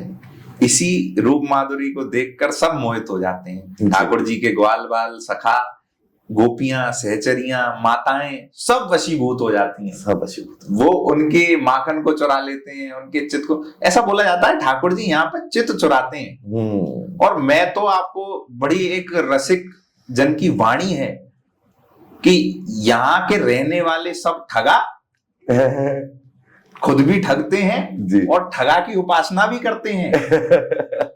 सही बात है। तो ये एक हमारे बड़े परम रसिक संत थे नागरीदास जी, उनकी वाणी है, अच्छा, भूल कर भी इस स्थान पे आ मत जाना। क्या ठगते हैं ठाकुर जी? आपका चित्त चुराते हैं। चुरा ले, बोलते हैं ना कि जय जय राधा रमन चित्त चोर, सही बात है। चित्त चुराते हैं। माखन तो एक भौतिक वस्तु है, माखन रूपी आप चित्त है आपका जी। गोपियां उस माखन को मथती हैं, इतनी देर मथती हैं कि उनका चित्त उस माखन में बस जाता है। सही बात। और ठाकुर जी आके उसको चुरा लेते हैं। तो चित्त चोर हैं, वो आपकी चेतना को चुरा लेते हैं। बिल्कुल। इसीलिए तो आप कह रहे थे कि वो कोई भी वहां जाता है तो वो भूल जाता है कि मैं कहाँ हूँ, क्या कर रहा हूँ, मगन। ठाकुर जी चित्त चुरा लेते हैं। ठाकुर जी के जो ग्वाल बाल सखाए आज बंदर स्वरूप में घूम रहे हैं। हाँ। आप जाएंगे, आपका जाते ही आपकी माया को चुराएंगे, आपका जाते ही चश्मा उड़ा देंगे, आपका फोन चुरा लेंगे। ये सब माया है। और कहेंगे कुछ दे, बोले भौतिकता के इस चश्मे को हटा। सही बात, सही बात। माया रूपी इस फोन को बंद कर और आनंद ले उस जगह का। आनंद ले। बिल्कुल सही बात है, बिल्कुल सही बात है। देखिए कितना अनोखा है ये, कितना अलग है कि एक व्यक्ति, मैंने देखा है कई लोग वहां पर जाते हैं, वीडियोस बना रहे हैं और कई आपत्तिजनक चीजें भी होती हैं, लेकिन फिर भी भगवान उन्हें बुला रहे हैं, किसी माध्यम से तो बुला रहे हैं और अपनी लीला खुद ही रच रहे हैं। लोगों के थ्रू वहां पर वीडियो बनवाते हैं और लाखों करोड़ों लोगों तक पहुंचा देते हैं। फिर वो लाखों करोड़ों लोग आते हैं, फिर वहीं के मोहित हो जाते हैं। और ये बहुत ही अनोखा है, बहुत ही अलग, मतलब ऐसी अलग तरीके की वाइब्स है वहां पर। इतनी इतनी सुंदर। मैं यमुना जी में गया जी, वहां पर यमुना जी के अंदर 2 बोट थी जी, और एक जल्दी लेके जाएगी क्योंकि उसके अंदर एक मोटर लगा रखी है, और एक है जो हाथ से चलने वाली है। तो आप लेट हो रहे हैं, देखिए अंदर से आपको पता है बहुत लेट हो रहे हैं, आपको घर वापस जाना है, आपका लिमिटेड टाइम है। मैं अपने आप से बोल रहा हूँ कि नहीं, मेरे को वो वाली बोट में जाना है जो हाथ से चलाई जाए। कारण मेरा मन नहीं कर रहा है कि मेरे को जाना है वापस। और आप वहां गर्मी है, साथ में हवा चल रही है ठंडी, यमुना जी के बीच में बैठा हूं अपने बच्चों के साथ, अपनी वाइफ के साथ में, और इतना आनंद आ रहा है। धूप तेज है लेकिन हवा बड़ी अच्छी आ रही है। वो दिखा रहे हैं, घाट दिखा रहे हैं, यहाँ पर लीला करते थे, यहाँ कृष्ण जी ये करते थे, इस पेड़ के ऊपर बैठ के गोपियों के कपड़े चुरा लिए उन्होंने। तो वो सारी कथाएं चल रही, बहुत सुंदर है, बहुत सुंदर है। मैं तो ये सोचता हूँ कि आप वहां रहते हैं, आप कितने कितने आप भाग्यशाली हैं, बहुत भाग्यवान है आप। तो भाग्यशाली गलत शब्द हो गया। अच्छा, भाग्यवान, कृपाशाली। भाग्य से तो कोई जाता ही नहीं है, तो आप बहुत केवल किशोरी जी की कृपा से पहुंच पाता है। अच्छा, भाग्य शब्द ही गलत है इसके लिए। सही बात है, कृपा, कृपा, कृपा। आप कृपाशाली शब्द इसके लिए यूज कर सकते हैं। आप बहुत कृपाशाली, वैसे कृपा है आपके ऊपर। तो जब मैं आपसे है ना, और पहले का, क्योंकि देखिए हमने ना एक, हम साधारण व्यक्ति जो है, हमने या तो महाभारत देखी है जब हम छोटे होते थे, या श्री कृष्णा करके एक सीरियल आता था टीवी पे। तो श्री कृष्णा के अंदर बहुत सारी लीलाएं दिखाई गई हैं। तो जब कृष्ण जी राधा माता से मिलने आती थी, किशोरी जी से मिलने आते थे, तो कैसी लीलाएं होती थी वहां पर, या मतलब क्योंकि आपको ज्यादा पता होगा, क्योंकि आपने अपने बड़े बूढ़ों सबसे सुना है, आप खुद वहां पर रहते हैं, तो उसके बारे में बताइए दर्शकों को। देखिए, ठाकुर जी और श्री जी जब मिलते थे तो वहां की जो लीलाएं होती हैं जी, उनमें भी एक स्तर होता है जी। इसमें भी 3 स्टेज आप कह सकते हैं आज कॉमन भाषा में, कि एक होती है कुंज लीला। कुंज लीला, कुंज लीला जिसके अंदर सभी गोप ग्वाल गोपी ठाकुर जी श्री जी सब होते हैं, ठीक है। उसके बाद होती है निकुंज लीला जी, जिसमें केवल गोपियां होती हैं, किसी पुरुष का प्रवेश नहीं है, वहां केवल एक पुरुष रहते हैं, कृष्ण, भगवान कृष्ण ठाकुर जी। उसके बाद आती है निवृत्त निकुंज लीला जिसमें ना तो कोई गोपी होती ना कोई ग्वाल होता जी, केवल श्री जी और ठाकुर जी। अच्छा, हाँ जी। अब ये लीला शब्द से आप क्या परिभाषा निकाल रहे हैं, अगर आप एक भौतिक दृष्टि से सोचें तो आप इसका गलत मीनिंग भी निकाल सकते हैं, कई लोग, लेकिन लेकिन अगर आप वही भक्ति का चश्मा लगा के देखें, अभी एक चला था ना कि 3D मूवीज देखने जाते जी, हैं तो जी, एक जी। लाल चश्मा लगा के देखते हैं और वो लगाएंगे तभी दिखाई देगा। हाँ, नहीं तो नहीं दिखाई। ऐसे ही ठाकुर जी और श्री जी के प्रति जो भाव का चश्मा है ना, वो लगा के देखोगे अगर आप, तभी वो जो लीलाएं हैं उनका मतलब समझ में आएगा। सही बात। वो लीलाएं कोई ऐसी नहीं है आज की प्रेमी प्रेमिकाओं जैसी। जी जी जी। वो लीलाएं एक रस लीला है, एक दिव्य चर्चा है। ये ऐसी साधारण चर्चा नहीं है। पात्रता होती है ना, जी। ये एक कप है, इसके अंदर पानी है जी पानी इसमें टिका हुआ है क्योंकि इस कप में एक पात्रता है। जी। अगर मैं एक प्लेट रखूं तो क्या उसमें पानी टिक जाएगा? क्योंकि प्लेट के पास पानी को रखने की पात्रता ही नहीं है। बिल्कुल सही। ऐसे ही व्यक्ति के मस्तिष्क की एक पात्रता होती है, जी। उन लीलाओं को समझने की एक पात्रता है। आपके अंदर अगर वो पात्रता है तब आपको वो लीलाओं का रस थोड़ा बहुत समझने में आएगा का अवसर मिलेगा। समझ आ जाए वो तो बहुत ही बड़ी बात हो गई। जी जी। समझने का अवसर मिलेगा। ठाकुर जी और श्री जी मिलते हैं तो वो इस दुनिया को हर दृष्टि से देखा जा सकता है। इस दुनिया को एक आप बोल सकते हैं कि आज के समय पर जैसे हम कहते हैं कि नारी सशक्तिकरण, जी, तो उसका सबसे पहला उदाहरण तो ठाकुर जी हैं। सही बात। राम जी हैं। बिल्कुल सही बात है कि नहीं? आज लोग बोलते हैं कि नारी को दबाते हैं और ठाकुर जी क्या कर रहे हैं? सेवा कर रहे हैं, राधा सेवा ही कर रहे हैं। चरण चाप रहे हैं राधा रानी के। जी। ठाकुर जी श्री जी के दर्शन के लिए सखी भेष बनाते हैं। बरसाना में किसी पुरुष का प्रवेश नहीं है। अच्छा। बरसाने के वास की आस करें शिवशेष, और या की महिमा को कहे जहां कृष्ण धरे सखी वेश। अरे जहां ठाकुर जी भी सखी बन के आते हैं। ठाकुर जी को दर्शन करने हैं कि मैं श्री जी के बस दर्शन कर लूं, मुझे जाना है, और गोपियां उनको नहीं आने देती कि किसी पुरुष का प्रवेश ही नहीं है। सखी भेष बन के, धोती बांध के, नाक में नथ लगा के, सिंदूर भर के, एक गोपी भेष बना के ठाकुर जी चल के चाल आते हैं और कोई पहचान भी नहीं पाता, तब श्री जी के दर्शन करते हैं। तो आप इससे ये भी समझ सकते हैं कि वो आपको समझा रहे हैं, इस दुनिया को समझा रहे हैं जी, कि ये जो पृथ्वी चल रही है ये कहीं ना कहीं एक नारी से ही चल रही है। आपका जन्म भी नारी से है। सही बात है, शक्ति से ही चल रही है। शक्ति से ही है, और वो शक्ति स्वरूपा है जी। ऐसी अनंत आदि शक्तियां उनके एक कण से निकलती हैं। बिल्कुल, वो है राधा रानी। तो ये दिव्य लीलाएं हैं, इनकी चर्चा है। और मैं बोलूं कि पात्रता जब आप सब लेके आएंगे तो मुझसे बेहतर जितने भी संतगण, जितने भी प्रवक्तागण, जितने भी वृंदावन के रसिक जन हैं, आप उनसे जाके सुनिएगा। तब तक पात्रता बनाइए, वो पात्रता आएगी नाम से। आप ठाकुर जी का नाम लीजिए, श्री जी का नाम लीजिए, शुद्ध भाव रखिए अपने हृदय में, वो पात्रता आपके अंदर आएगी। और पात्रता जिस दिन आ गई उस दिन श्री जी अपने आप आपको मिला देंगे ऐसे व्यक्ति से जो उस रस को समझा सके। एक से तो मैं मिल रहा हूँ। ये आपकी साक्षात मिल रहा हूँ। और सबसे अच्छी बात है कि ऐसा सौभाग्य मिला कि मैं खुद भी मिल रहा हूँ और बहुत अनेक लोगों को भी मिलवा रहा हूँ। ये माध्यम से, इंटरनेट के माध्यम से हम बहुत लोगों को ये सब चीजें बता पा रहे। मैं सोच रहा हूँ कि मैं बस आपको सुनता रहूं, ये चलता रहेगा। तो जब असली में होता होगा वहां पर उस टाइम पे तो कितना विचित्र होता होगा। मैंने सुना होली बड़ी अच्छी होती है वहां पर। हाँ, और मैं आया नहीं हूं, मेरे को आना है वहां पर होली देखने के लिए। तो ऐसा खास हमारे दर्शकों के लिए, हालांकि सबको पता है, नहीं फिर भी आपके मुख से ना सुनना चाह रहे हैं। देखिए, ब्रज में तो होली होती ही नहीं है, ब्रज में तो हो रहा होता है जी। कैसा देश निगोड़ा, जगत होरी ब्रज हो रहा। ब्रज में हो रहा होता है क्योंकि यहाँ दुनिया होली खेलती है 1 दिन जी, 2 दिन 3 दिन 1 हफ्ता। ब्रज में होली होती है 40 दिन। बताओ। वसंत पंचमी से प्रारंभ होकर ये 40 दिन का जो होली उत्सव ब्रज में चलता है, अलग अलग स्थानों पर अलग अलग प्रकार से होली होती है।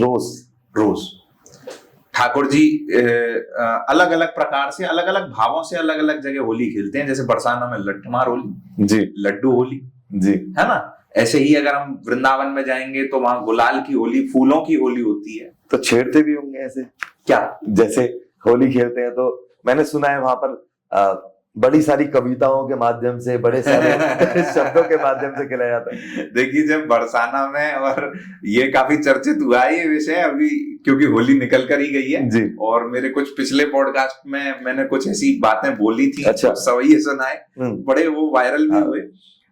बरसाना में जब लठमार होली होती है तो ठाकुर जी, ये प्लानिंग है गोपियों की प्लानिंग, कि गोपियां परेशान हो गई, बोले 40 दिन की होली, इस काले को तो हम बताएंगे 40 दिन तक होली कैसे, मतलब पागल कर दिया इसने तो।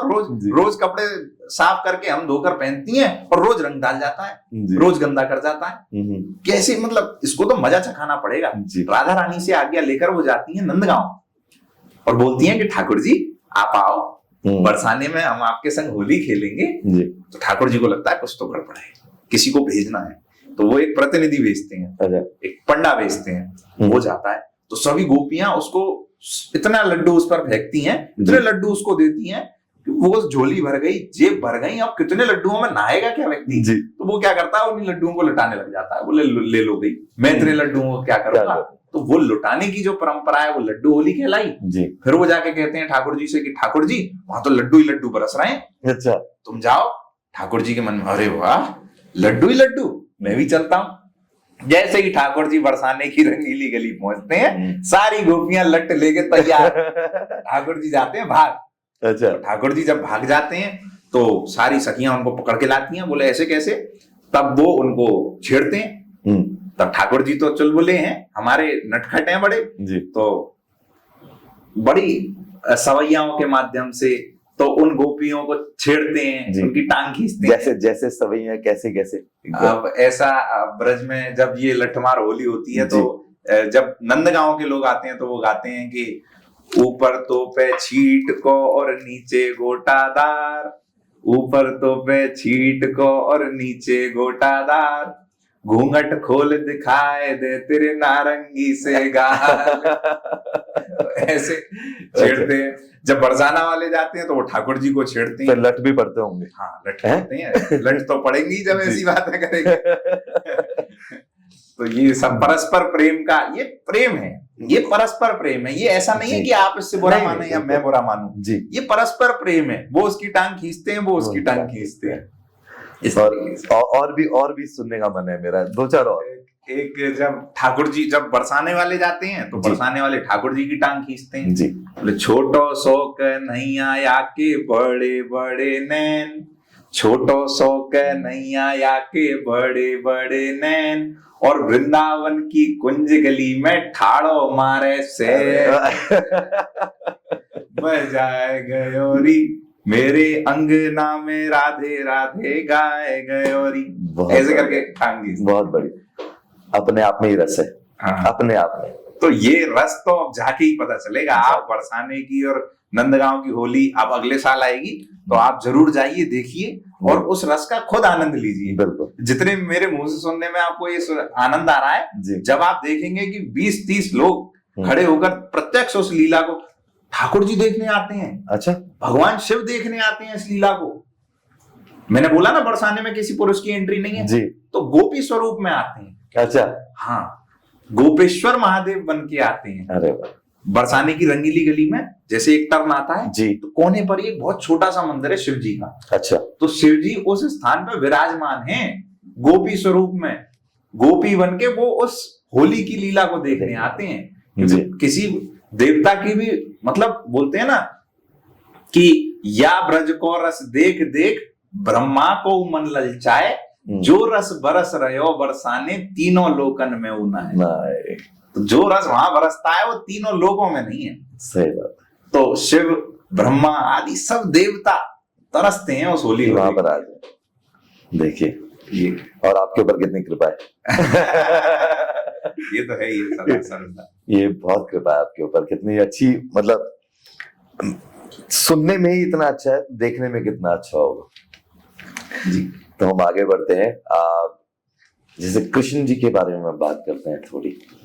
नटखट, गोपाला, अनेकों नाम, अनेकों नाम। कुछ राधा माता के बारे में तो हमें पता लगा ही है। कृष्ण जी की कुछ ऐसी लीलाएं जो आपको पता हो, जो आपने कभी किसी को ना बताई हो या आपको सुनने में आया हो, जो अनोखी हो, थोड़ी नटखट वाली, शैतान वाली। एक ब्रज के रसिक संत हुए मुस्लिम, जी जन्म से जो मुस्लिम थे, जिनका नाम हुआ रसखान। तो रसखान जी अपनी वाणी में कहते हैं कि शंकर से सुर जा ही बजें, चतुरानन ध्यानन धर्म बढ़ावें, अच्छा, नेक हिये जानत ही जड़ मूड महारसखान कहावें। ओके। और जा पर देव अदेव भुअंगना वारत प्राणन प्राणन पावे, और ताही अहीर की छोहरिया छछिया वर छाछ पे नाच नचावे। अरे वाह। शेष महेश दिनेश सुरेश गणेश जाहि निरंतर गावे, जाहे अनादि अनंत अखंड अछेद अभेद सुवेद बतावे। नारद से सुख व्यास रचे पचिहार तऊ पुनि पार न पावे, और ताही अहीर की छोहरिया छछिया वर छाछ पे नाच नचावे। ठाकुर जी जिनकी स्तुति शेष महेश दिनेश सुरेश ब्रह्मा आदि देवता करते हैं, जो अछेद अभेद सुभेद हैं, नारद से लेकर सुख व्यास तक सब जिनकी महिमा गाते हैं, वो अखिल कोटि ब्रह्मांड नायक एक ब्रज की गोपी ग्वालन हाथ की अंजलि में छाछ लेकर कहती है कि नाच के दिखा। सही बात। ठाकुर जी कहते हैं नाचूंगा, एक अंजलि छाछ के लिए नाचूंगा जी। लेकिन इससे अभिप्राय क्या है जी? क्या एक भौतिक वस्तु के लिए ठाकुर जी नाचते? नहीं, भाव। वो ठाकुर जी उस प्रेम के लिए नाचते हैं। ठाकुर जी से ये कहने की हिम्मत भी तो हो। सही। आप कह सकते हैं ठाकुर जी इतनी सी दे रहा हूं, नाच के दिखा दो। मुझे नचा देंगे। आप डरेंगे। ब्रजवासियों के अंदर ये निडरता है, निडरता आती है उपनत्व से। आपके अगर पुत्र होगा तो आप उसको कैसे भी रखेंगे, क्योंकि ये आपके अंदर जो निडरता है ये आपके अपनत्व से है। आप उसको बहुत अपना मानते हैं। एक माता अपने पुत्र को बहुत अपना मानती है तो गुस्से में उसके गाल पे थप्पड़ भी दे देती है जी, कि कर, कैसे नहीं करेगा। बिल्कुल सही बात। तो ये अपनत्व का भाव ब्रजवासियों के अंदर है। इस प्रेम के पीछे ठाकुर जी नाचते हैं। बिल्कुल, वो उस प्रेम में ही हो रहा है सब। वो ब्रजवासी ठाकुर जी को भी डांट देते हैं। अच्छा। हाँ, हमारे बरसाना में, वृंदावन में कई ऐसे मंदिर हैं जिनमें ठाकुर जी कई दिन ऐसे करते हैं। हमारे बरसाना में ही करते हैं जी। अभी लास्ट जब हमारी सेवा का अवसर था तो जो हमारे बहुत ही जय हैं हमारे जो श्रृंगार करते हैं, तो ठाकुर जी के बार बार पगड़ी बांधे और बार बार ठाकुर जी खोल दें। अच्छा। नटखट स्वभाव में और मंदिर खुलने का समय, बाहर भीड़ लगी पड़ी है, लोग दर्शन करने के लिए आ तो रहे, यहाँ ठाकुर जी पगड़ी नहीं पहन रहे। तो वो कहते हैं, ए अब तुम ये बताओ तुम यह पहनोगे कि ना पहनोगे? अब मैं यहीं रख के जा रहा हूँ और 2 मिनट के बाद आऊंगा। अच्छा, हक से? हाँ, हक से। बोले पहननी है तो पहनो, नहीं तो नंगो ही खड़ो कर दूंगो और दर्शन खोल दूंगा, फिर पूरी दुनिया देखेगी तो मैं नंगो। नंगे माथे देखेगी। देख लो ये तुम्हारी शान है, ये पगड़ी तुम्हारी शान है जी, जी। फिर नंगो देखेगी, नंगे माथे की देखेगी तुम्हें। तो फिर 2 मिनट बाद आते हैं ठाकुर जी पहन लेते हैं। तो ये अपनत्व का जो भाव है, ये बहुत अनोखा, ये अपनत्व का भाव ब्रजवासियों में बहुत अलग अनुभव है। मैंने सुना है जो वहां पर बरसाना में सब लाली बोलते हैं। हाँ, माता। हाँ, वो माता आपके लिए है जी। ब्रज में आज भी उन्हें अगर कोई बच्चा होगा तो राधा रानी बोलेगा। अच्छा। ब्रज में कोई राजा है ही नहीं। अच्छा। ब्रज में केवल रानी है। रानी है, रानी का राज है। There is no king in the Braj, there is only a queen in the Braj. जी। Braj is not a kingdom, Braj is a queendom। Okay. Braj एक रानी के अधिकार में है जी। और वो रानी कौन है? रानी भी नहीं, महारानी। महारानी जी, राधा रानी। और ये तो हमें पता ही है दास कौन है। कृष्ण जी दास है वहां पर। हाँ, ये बात सत्य है। बहुत ही बढ़िया। ऐसा कहा जाता है कि भूमि तत्व, जल तत्व, वायु तत्व, अग्नि तत्व, ब्रह्मा तत्व, व्योम तत्व, विष्णु तत्व गौरी हैं। सनकादि सिद्धि तत्व, आनंद प्रसिद्धि तत्व, नारद सुरेश तत्व, शिव तत्व गौरी हैं। प्रेमी कहे नाग और किन्नर को तत्व देखो, शेष और महेश दोनों नेति नेति जोड़ी हैं। और तत्वन के तत्व जगजीवन श्री कृष्ण चंद्र, और कृष्ण को तत्व श्री राधिका किशोरी। अरे वाह, राधे राधे। तो हर तत्व का जो ये जितने भी तत्व हैं जिनसे पंच तत्वों से आप बने, मैं बना, ये सृष्टि बनी, इन तत्वों के तत्व भी कृष्ण हैं। और कृष्ण का भी तत्व कौन है? राधा राधा राधा राधा राधे राधे। ये बहुत ही सुनने में बहुत सुंदर है, बहुत सुंदर है। महाराज जी, कृष्ण जी की लीलाएं तो हमने बहुत सारी देखी है। हम सबको पता है कि कृष्ण जी जो है वो कंस जी का वध कर वहां से चले गए थे। तो उसके बाद राधा माता की जो लीलाएं, जो उनका जीवन था, वो कैसे था? देखिए, राधा रानी ब्रज की अधिष्ठात्री, ब्रज की महारानी जी। जब ठाकुर जी चले गए तो सब उस विरह पीड़ा में थे कि अब यहाँ जो कृष्ण माखन चोरी करने आते थे वो नहीं आएंगे जी। जिन लता पताओं के नीचे बैठकर वो वंशी बजाते थे, वो लता पताएं सोचती थी कि अब कृष्ण की वंशी की धुन हमें सुनने को नहीं मिलेगी जी। जिन गैयाओं को वो चराने जाते थे, वो गैयाएं भी ऐसी हो गई कि हमें टहलना ही नहीं है बिना कृष्ण के जी। हर पत्ता पत्ता ब्रज का उस कृष्ण विरह में था। गोपियां इस विरह वेदना में थी कि हमारे कृष्ण जो रास करते थे, जो हमारे कपड़े चुराते थे, ऐसी लीलाएं, बाल लीलाएं जो बचपन में की जी। इसका भी एक वो है कि लोग आज कहते हैं बड़ी आसानी से कि कपड़े चुराते थे, ये कैसे, ये तो चरित्र की बात है जी। लेकिन आप एक बात सोचिए, जब भगवान कृष्ण ने गोपियों के वस्त्र चुराए तब उनकी आयु 8 वर्ष थी। अब आपके घर का 8 वर्ष का बालक अगर किसी के वस्त्र चुराए या उठाए तो आप उसको छिछोरा मत कहेंगे, तो बालक है। लोगों को ये दिखता है कि वो 8 वर्ष की आयु में कपड़े चुरा रहे थे। 76 वर्ष की आयु में जब भरी सभा में चीरहरण हो रहा था द्रौपदी का और एक भी पराक्रमी योद्धा खड़ा नहीं हुआ उसको बचाने के लिए, तब दोनों हाथ उठाकर कहा, हे कृष्ण, तो उसको कपड़े दिए, सब उसको वस्त्र दिए। इस पर बात नहीं होती। तो बैक टू द टॉपिक कि ब्रज में जब ये सब चल रहा था तो सब उदासीन थे, लेकिन इन सबको वो उत्साह देने वाली कौन थी? राधा रानी थी। इन सबको संभालने वाली कौन थी? राधा रानी थी। कृष्ण की जो कमी थी उसको तो पूरा नहीं किया जा सकता, लेकिन कृष्ण के ना होने से किसी के हृदय में वो पीड़ा ना हो, ये देखने वाली राधा रानी थी। तो राधा रानी ने पूरे ब्रज को संभाला है, ब्रज को सहेजा है, ब्रजवासियों को संभाला है, ब्रज की लता पता और जो आज ब्रज की वास्तविक सुंदरता बची हुई है, बनी हुई है, वो किशोरी जी की कृपा से ही बनी हुई। तो राधा रानी का वैसे तो काफी सारे, एक पुराण है ब्रह्मवैवर्त पुराण, जिसके अंदर राधा रानी का पूरा जीवन के बारे में वृत्तांत आता है। लेकिन भगवान कृष्ण जब चले गए द्वारिका, उसके बाद के वृत्तांत बहुत कम आते हैं जी, क्योंकि ठाकुर जी की जो लीलाएं हैं वो एक समय तक ब्रज में हुई हैं। उसके बाद वो द्वारिका चले गए, फिर वो कुरुक्षेत्र चले गए। राधा रानी जैसी थी, जिस स्थिति में थी, अप्रत्यक्ष कृष्ण तो गए जी, प्रत्यक्ष कृष्ण तो वहीं थे राधा रानी के साथ। बिल्कुल सही। जैसे सीता माता का आपने अगर सुना हो प्रसंग, तो जब रावण जो ले गया था जिनको, वो छाया सीता थी जी, वो सीता माता की छाया थी, वास्तविक सीता माता तो वहीं थी।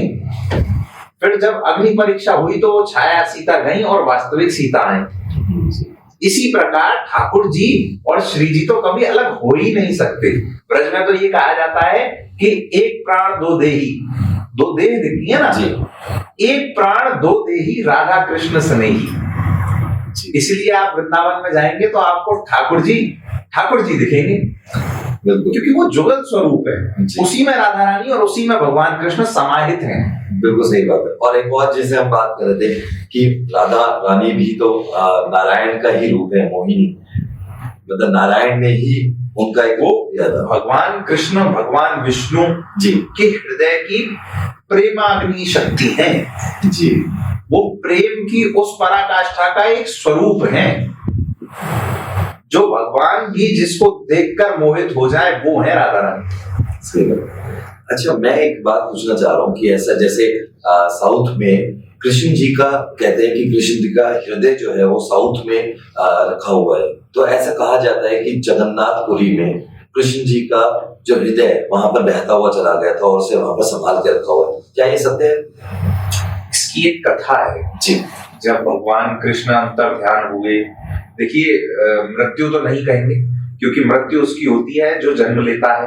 भगवान कृष्ण का जन्म नहीं हुआ, भगवान कृष्ण प्राकट्य हुए। अगर आप भागवत जी में इसका वर्णन आता है, इसकी लीला के बारे में जानेंगे तो माता देवकी के गर्भ से जब शिशु जन्म लेने वाला था तब नारायण स्वरूप में भगवान ने दर्शन दिए हैं और उसके बाद वो एक बालक स्वरूप में परिणित हो गए। तो जन्म नहीं हुआ, वो प्राकट्य हुए। तो जिसका जन्म ही नहीं हुआ उसकी मृत्यु नहीं हो सकती। अंतर ध्यान हो गए, उनका कुछ अंश मात्र जो था वो पहुंचा जगन्नाथपुरी जी, जिसको फिर एक लकड़ी की मूर्त में या फिर विग्रह में प्रतिष्ठित कराया गया और वो आज जगन्नाथपुरी में जगन्नाथ भगवान के स्वरूप में दर्शन दे रहे हैं। और वो भी किसी साधारण मनुष्य में नहीं, वो साक्षात देवलोक से जो इसके लिए एक जैसे बोलते हैं ना डिपार्टमेंट्स बटे होते हैं, तो स्पेशली एक देव थे जिन्होंने उस विग्रह का स्वरूप बनाया। और विग्रह बनाते बनाते भी इसमें एक विचित्र कथा है कि विग्रह बनाते बनाते भी उनको बीच में कुछ ऐसा हुआ जिसके कारण उन्होंने उस विग्रह को ऐसा छोड़ा, इस स्वरूप में बनाया कि वो जो भी उनका भक्त आवे वो उसको आलिंगन कर रहे हैं। अच्छा। आप जगन्नाथ जी के दर्शन करेंगे तो दोनों हाथ दोनों भुजाओं को फैलाकर ठाकुर जी आलिंगन करने की स्थिति में है। जैसे अपना कोई दिखता है ना तो हम हाथ फैला लेते हैं, आओ, इस स्वरूप में जगन्नाथ महाराज दर्शन देते हैं। बहुत ही विचित्र है। और ऐसा बोला जाता है कि वो जो बोल सकते हैं ब्रह्म पदार्थ जी, हम उसको हृदय या ये सब उपमाएं तो नहीं दे सकते, ब्रह्म पदार्थ कह सकते हैं। वो जो पदार्थ है उसको उस विग्रह से हर 12 वर्ष के बाद दूसरे विग्रह में बदल दिया जाता है और उसको देखा नहीं जा सकता। जब उसको बदला जाता है तब आंखों पे पट्टी बांधकर बड़ी ही स्वच्छता का सब चीजों का देखते हुए कर तब जाके होता है। बहुत बढ़िया। तो एक और चीज, मैं जब लास्ट टाइम वृंदावन गया था तो मैं निधि बन गया और वहां पर मैंने क्योंकि मुझे जानना था, बहुत ज्यादा उत्सुक था, तो मैंने वहां पर एक गाइड को हायर किया और उनसे मैंने उनके बारे में पूछा तो उन्होंने बताया कि रात को वहां पर कोई नहीं आ सकता। ये सत्य है? हाँ जी बिल्कुल। आप जानकर आश्चर्यचकित हो जाएंगे कि रात 8 बजे के बाद वहां से दिन भर जो पशु पक्षी वहां रहते हैं, बंदर उन लता पताओं में खेलते हैं, काफी सारी पक्षी आ जाते हैं, काफी मोर और बहुत सारे ऐसे जीव जंतु वहां टहलते हैं। 8 बजे के बाद जब निधिवन के पट बंद होते हैं आरती होकर तो सब अपने आप बाहर भाग जाते हैं वहां से। इसका कारण क्यों? इसका कारण ये है कि मैंने आपको शुरू में एक बात बताई थी कि लीलाएं होती हैं जी, स्टेजेस बताई जी, तो मैंने बताया था निवृत्त निकुंज लीला। तो निधिवन जो स्थान है वो निवृत्त निकुंज की लीला है जहाँ पे ठाकुर जी और श्री जी के अलावा किसी का प्रवेश नहीं होता। अच्छा। तो वो प्रकृति मतलब प्रकृति उस लीला के अनुरूप चलती है जी। प्रकृति में जितने भी जीव जंतु जो भी प्राणी उस जगह उपस्थित रहता है जी, वो अपने आप उस जगह से बाहर चला जाता है।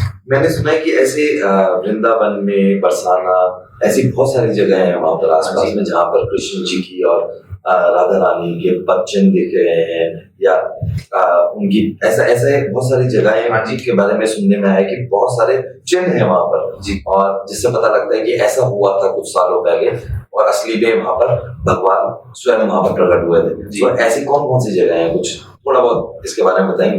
देखिए, एक हमारे ब्रज में स्थान पड़ता है काम्यवन, कामवन जी, उसमें एक पहाड़ी है जिसे चरण पहाड़ी कहा जाता है। वहां पर ठाकुर जी के पद चिन्ह है। गिरिराज जी गोवर्धन में ठाकुर जी के पद चिन्ह है जी। श्री जी के पद चिन्ह बरसाना की परिक्रमा में पड़ते हैं। ऐसे अनेकों स्थान है, आप गिन नहीं सकते उंगलियों पर। आप ब्रज में किसी भी स्थान पर जाएंगे तो ऐसे पद चिन्ह और ऐसे सारे जो स्वरूप आपको देखने को मिलेंगे। गोवर्धन में एक शिला है सिंदूरी शिला। अच्छा। जिस सिंदूरी शिला पे आप अगर उंगली को ऐसे घिसते हैं तो आपके उंगली पे सिंदूर जैसा लाल लाल निशान आ जाता है। उससे आप तिलक भी कर सकते हैं। ऐसा कहा जाता है कि ठाकुर जी ने लीला लीला में एक शिला से उंगली घिसी और श्री जी की मांग भर दी। अच्छा, कि हाँ आज से आप हमारी वधू हैं। तो उस शिला से घिसी तो इसलिए उसका नाम पड़ा सिंदूरी शिला। ऐसी एक शिला है जिसपे ठाकुर जी खेलते थे। आज जैसे बच्चे खेलते हैं ना, फिसलनी होती है, जैसे ऊपर से नीचे ऐसे फिसल कर आते हैं जी। तो एक शिला है फिसलनी शिला। अच्छा, हाँ जी। और भी ऐसी काफी सारी स्थलीय है। बजनी शिला है वहां पे जी, गोवर्धन में बजनी शिला है, जिसमें अगर इधर बजाएंगे तो अलग स्वर आएगा, इधर बजाएंगे तो अलग स्वर आएगा, इधर बजाएंगे तो अलग स्वर क्या आएगा। बात कर रहे हो। 3-3 4-4 स्वर आएंगे एक ही शिला में से।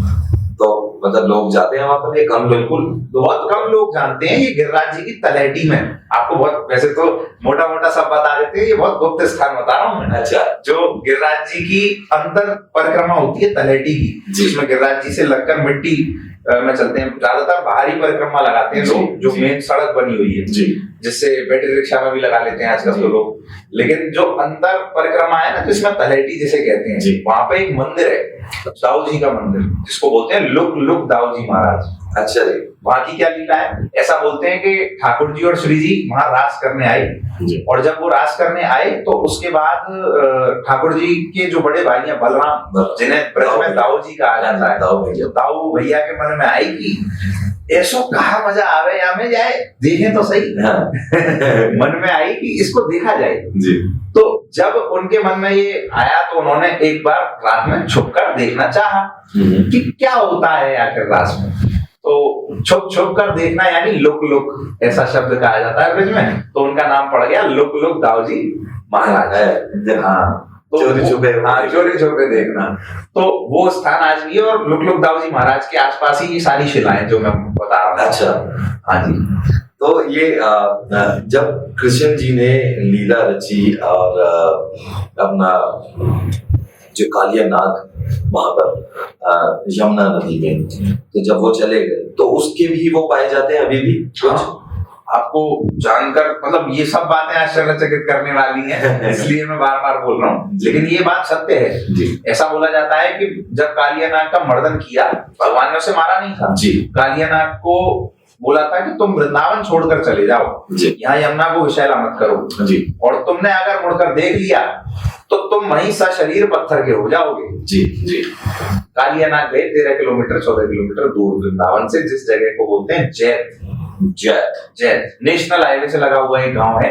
ओके। जैत वृंदावन से 12-15 किलोमीटर दूर है, और जैत में जाकर उन्होंने मुड़कर देख लिया, वो वहां से सशरीर पत्थर के हो गए। ऐसा बोला जाता है कि 12-15 किलोमीटर तक जिस स्थान पर ठाकुर जी ने ये कालिया मर्दन की लीला की थी यमुना घाट पर, उसको बोलते हैं काली देह।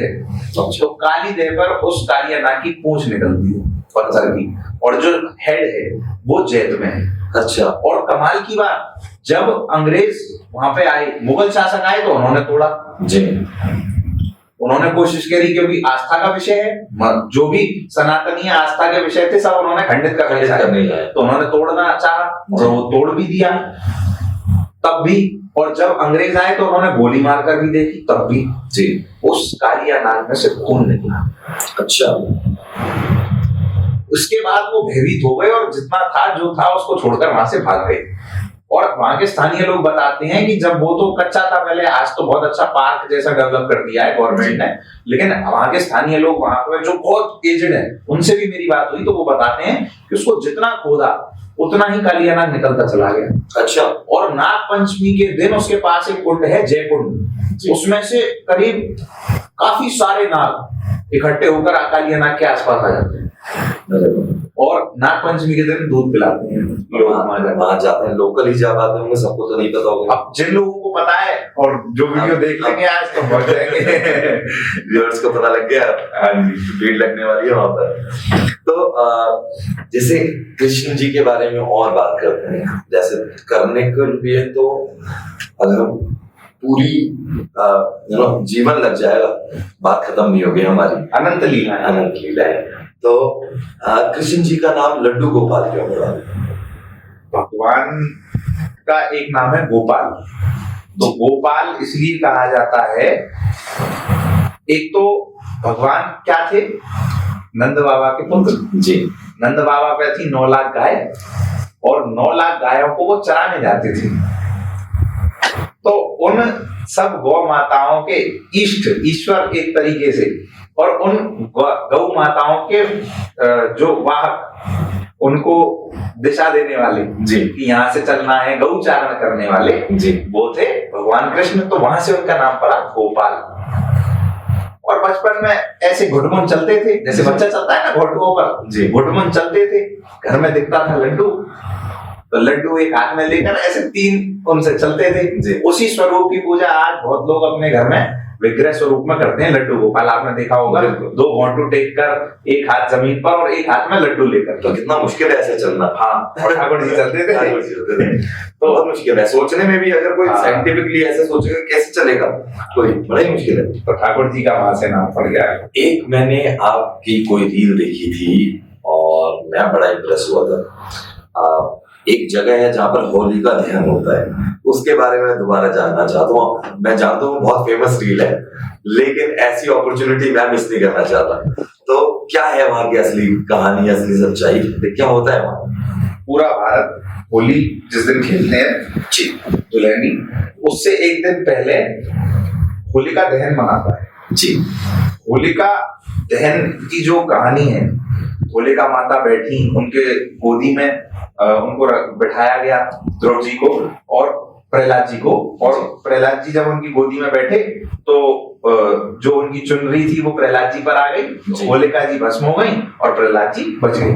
तो ये जो कृत्य हुआ, ये जिस स्थान पर हुआ वो ब्रजमंडल में आता है। अच्छा, हाँ जी, एक ब्रज में स्थान है कोसी, कोसी कला जी। कोसी कला से लगभग 12 या 15 किलोमीटर के आसपास एक स्थान पड़ता है पालेन जी। तो उस पालेन गांव में जिस स्थान पर ये कृत्य हुआ, उसी स्थान पर एक कुंड है जी। उस कुंड से एक प्रतिमा निकली, जिसको साधना से और सेवा से सिद्ध किया गया। तो पता चला कि ये प्रहलाद जी की प्रतिमा है। अच्छा, और प्रहलाद जी उस विग्रह स्वरूप में वहां आज भी पूजे जाते हैं उस मंदिर में जी। तो वहां होता क्या है कि ये जो चमत्कार उस युग में हुआ, उसका एक सदा मतलब उसका एक चित्रण करने के लिए ये लीला की जाती है हर वर्ष जी। काफी सारे, जितने हम रूम में बैठे हैं इतने, इससे भी डबल जी। जैसे 4 गुना कह लीजिए, इतने कंडे लगाए जाते हैं, गोबर के उपले लगाए जाते हैं जी। और रात के 3 बजे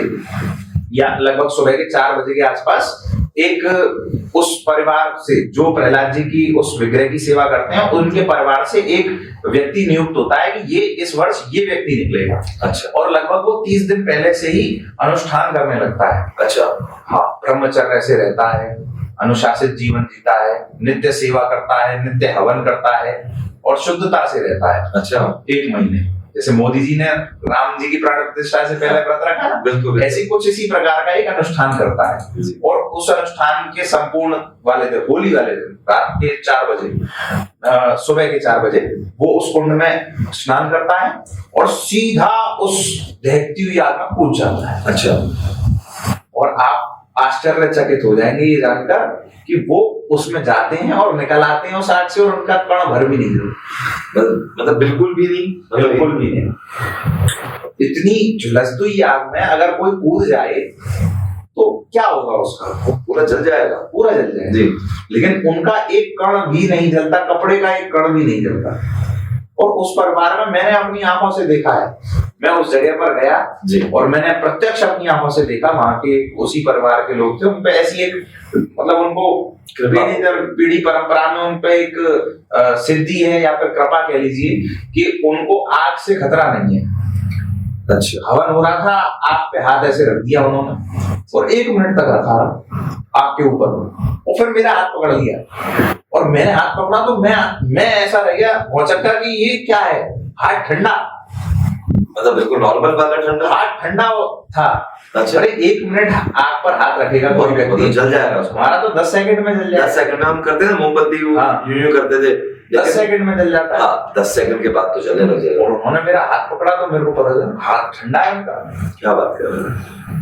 प्रत्यक्ष मैंने वीडियो बना के डाला है अच्छा। YouTube पर अपने मेरो मथुरा पे, किसी को देखना हो तो वो देख सकता है। मैं जरूर देखूंगा। लेकिन ये आपने बड़ी अचंभे वाली बात बताई कि मतलब हाथ ऐसे रखने का, क्योंकि लेयर्स होती हैं स्किन में, तो वो लेयर्स तो जलना स्टार्ट हो जाती है 5 सेकंड के बाद में, शायद 3 सेकंड या 5 ये सेकंड के बाद दैविक शक्ति आप इसको कह सकते हैं या दैविक कृपा कह सकते हैं। प्रहलाद जी की वो कृपा है उन लोगों पर कि उनका कुछ, और ये पीढ़ी दर पीढ़ी चला भी जा रहा है। मतलब लगातार चल रही है। कई वर्षों से ये परंपरा चलती आ रही है। महाराज जी, वृंदावन में ऐसी कोई 5 जगह है जहाँ पर जाना ही चाहिए, जहाँ पर किसी भी व्यक्ति जो आ रहा है, वैसे तो अनेकों जगह है, 5000 से भी ज्यादा मंदिर है, जैसे हम बात करते हैं बैक ऑफ द कैमरा, पर 5 ऐसी जगह है जहाँ पर किसी का टाइम कम भी होता है, वो दूर से आया हुआ, तो कौन सी ऐसी 5 जगह जाए? देखिए, सबसे पहले वृंदावन में प्रवेश करते ही सबसे पहले उसको जाना चाहिए किसी भी व्यक्ति को यमुना जी के घाट पर। अच्छा, कोई भी घाट हो, यमुना पुलिन हो जी, क्योंकि यमुना जी के घाटों पर ही नित्य लीलाएं की हैं ठाकुर जी ने जी, और आज भी कर रहे हैं जी, क्योंकि लीलाएं जो है वो प्रत्यक्ष और अप्रत्यक्ष हैं। जी, प्रत्यक्ष थी जब लोग देख सकते थे द्वापर में, जी, आज अप्रत्यक्ष है, आप नहीं देख सकते, हम नहीं देख सकते क्योंकि हम मानव हैं जी, और हम पर वो नेत्र नहीं, जी, भक्ति के नेत्र, जी, भक्ति का चश्मा नहीं पहना है। वो लीलाएं आज भी हो रही हैं पर वो अप्रत्यक्ष रूप से हो रही हैं। जी। तो ठाकुर जी आज भी उस यमुना पुलिन पर टहलते हैं। जैसे 2 मिश्री के ढेलों को लेकर घिसा जाए तो उसमें से एक चूरा गिरता है, जी, मीठा चूरा। ऐसे ही जब ठाकुर जी और श्री जी बगल में चलते हैं तो उनके टकराव से जो कण उस रज में गिरते हैं तो वो माटी भी ब्रज रज बन जाती है। और ऐसा कहा जाता है कि जब रज रानी ने कहा, ये रज ने भी पूछा कि दुनिया की मुक्ति मुझसे होती है, मेरी मुक्ति कैसे हो? मुक्ति ने पूछा कि मेरी मुक्ति कैसे हो? मुक्ति स्वयं पूछ रही है मेरी मुक्ति कैसे होगी? तो मुक्ति कहे गोपाल से मेरी मुक्ति बताए।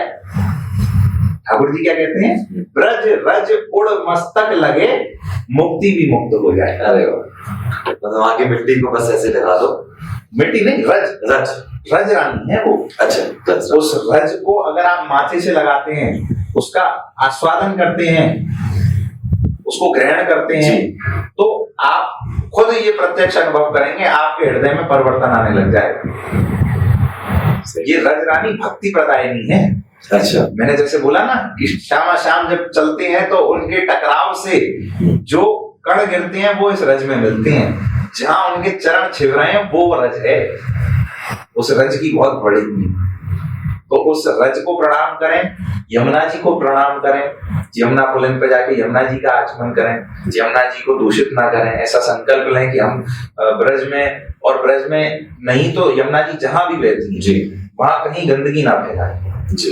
ये सबसे बड़ा पाप है मेरे हिसाब से ब्रज में जो व्यक्ति करता है कि कुछ भी खा के कुछ पॉलिथीन और रैपर्स ऐसे ही फेंक देते हैं घाट पर। ये नहीं करना चाहिए। आपको अगर मौका मिले कि कभी आपको देखे गंदगी तो आप उसे उठाकर डस्टबिन में डाल दें। बिल्कुल बिल्कुल। तो यमुना पुलिन पर ब्रजरज को प्रणाम करें। तीसरा, आप गोपेश्वर महादेव के दर्शन करें जी।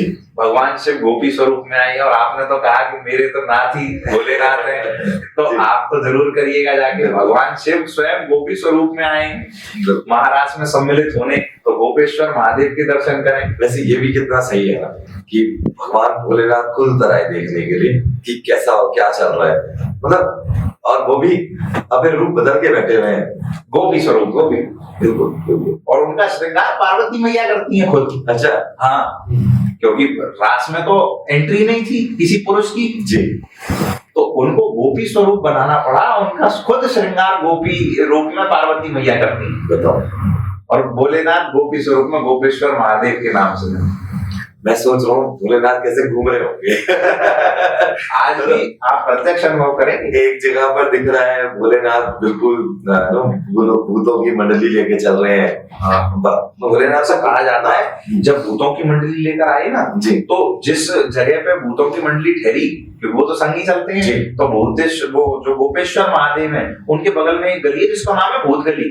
अच्छा, हाँ, और आज भी लोगों को थोड़े वहाँ ऐसा एक्सपीरियंस होता है रात में, पैरानॉर्मल जैसा कुछ। अच्छा, मतलब ऐसा है, आप रात में जाएंगे तो कभी आपको भी महसूस होगा, वो वाइब्रेशंस महसूस हो जाती है बिकॉज तो आज तक उसका प्रभाव है। बताओ। मैं तो सोच के हैरान हूँ कि भगवान ऐसे घूम रहे होंगे भोले शंकर, और एकदम से चेंज कर लिए कपड़े, मेकअप हो गया। मेकअप नहीं करेंगे, श्रृंगार श्रृंगार तो श्रृंगार करके वहां पर जा रहे हैं, कितना अद्भुत होगा। बहुत आनंद है। गोपेश्वर महादेव के दर्शन करें जी। और सप्त देवालय हैं वृंदावन में, 7 निधि हैं ठाकुर जी की, जिनमें से 3 अभी बाहर जा चुकी हैं, जिनमें आते हैं हमारे राधा रमन जी।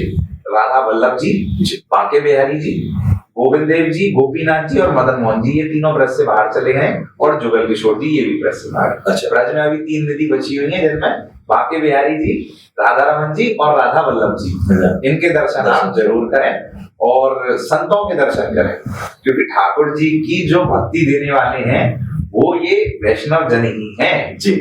ठाकुर जी कहते हैं कि मेरे से आप गलत कह लो, मैं सहन कर सकता हूँ, लेकिन मेरे किसी भक्त से, मेरे किसी निज जन से अगर आपने कुछ कहा तो मैं उसको क्षमा नहीं करूंगा। तो किसी भी ब्रजवासी को, जो ब्रज जन है, ब्रज में रहने वाला व्यक्ति है, उससे आप बहुत संभल के चलें, कोई अपशब्द ना कहें जी, क्योंकि ब्रजवासी तो अल्लड़ है जी।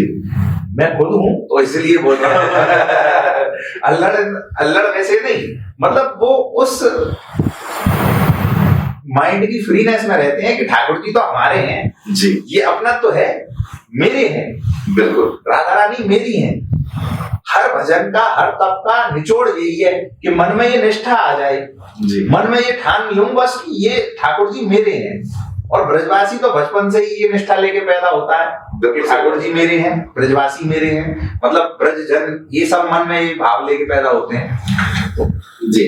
तो ब्रजवासियों से गलत नहीं बोलना चाहिए। मैंने ऐसा सुना है कि वहां पर ठाकुर जी बड़े चमत्कार दिखाते हैं, कभी मुस्कुराते हैं, कभी दांत दिखाते हैं, हाँ, अलग अलग लोगों के साथ अलग अलग क्रीड़ा करते हैं जी। तो कुछ बताएंगे इसके बारे में? अब कल ही हम मंदिर में थे जी, वृंदावन में, जिनके मैंने बोले सप्तद्वीप वाले में से एक, वृंदावन के सबसे चटक मटक से ठाकुर राधा रमन जी, छोटे से हैं, इतने से। अच्छा। और ठाकुर जी वैसे छोटे से हैं, लेकिन साक्षात ठाकुर जी हैं। जब कोई उनका प्रेमी जन आता है या किशोरी जी उनकी तरफ देख रही होती हैं, तो ऐसा भाव करते हैं कि ठाकुर जी हंसते हैं, दांत दिखाकर। अच्छा। हाँ, वैसे आप नॉर्मल फोटोज में देखेंगे, ऐसी कई फोटोज में नोटिस किया गया। कल रात को हम बैठे थे मंदिर में जी, तो एक गोसाई जी थे, वही दिखा रहे थे, देखो आज ठाकुर जी की दंतावली के दर्शन है, ठाकुर जी दांत दिखा के हंसते हैं जी।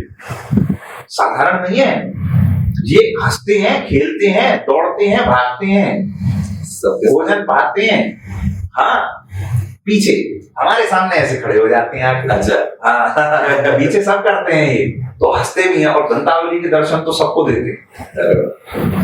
बहुत ही सही है ये तो, मतलब जितना आपको सुनते रहे उतना ही कम है।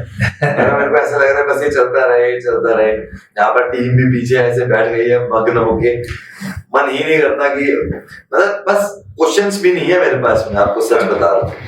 बहुत ही मजेदार, बहुत ही बढ़िया।